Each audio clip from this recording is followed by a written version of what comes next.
অপদার সাথে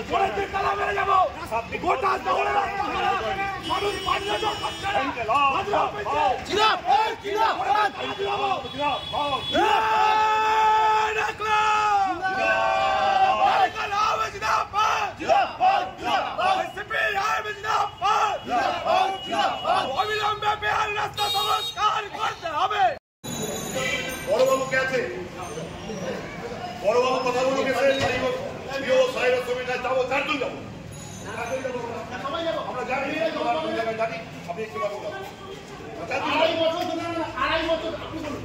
বছর ধরে 15 নম্বর ওয়ার্ডে আড়াই বছর ধরে জল পাচ্ছে না।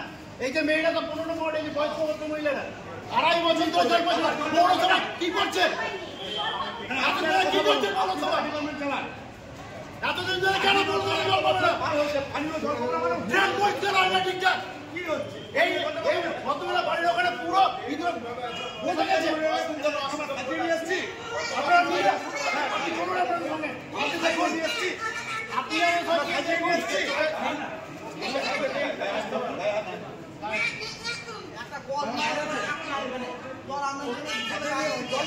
জল পাচ্ছে না।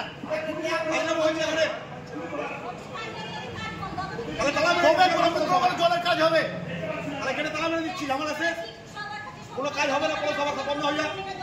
এতদিন ধরে জলের জন্য অপেক্ষা করে যাচ্ছি, রাস্তা সারাই নাই, জল নাই, সেখানে সেখানে নোংরা ফেলে দিচ্ছে শহরে, এইখানে পুরো ঘাট হয়ে যাচ্ছে। আপনারা আসুন, বাইরে আসুন,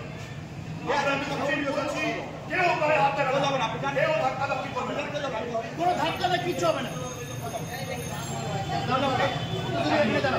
এখানে দাঁড়াও, কথা বলুন,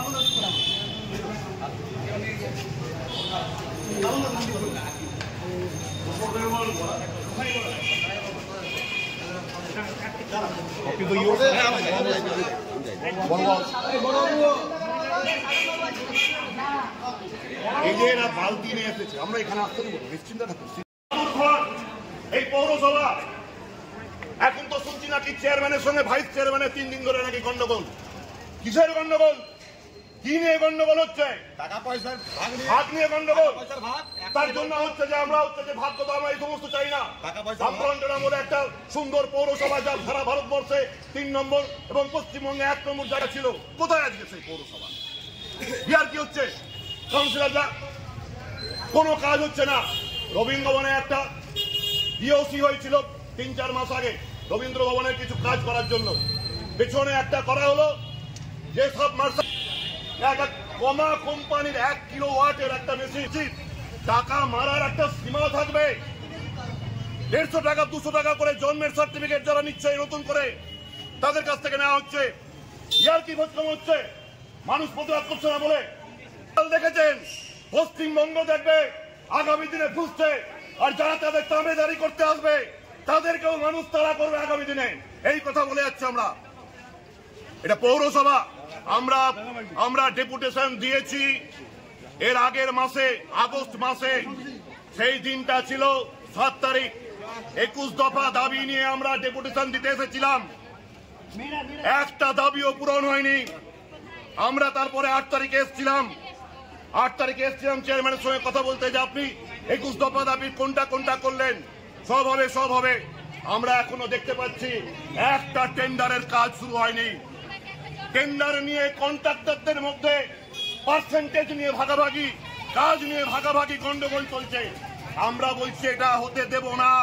আমাদের ট্যাক্সের টাকায় চলছে, জনগণের ট্যাক্সের টাকায় চলছে পৌরসভাটা।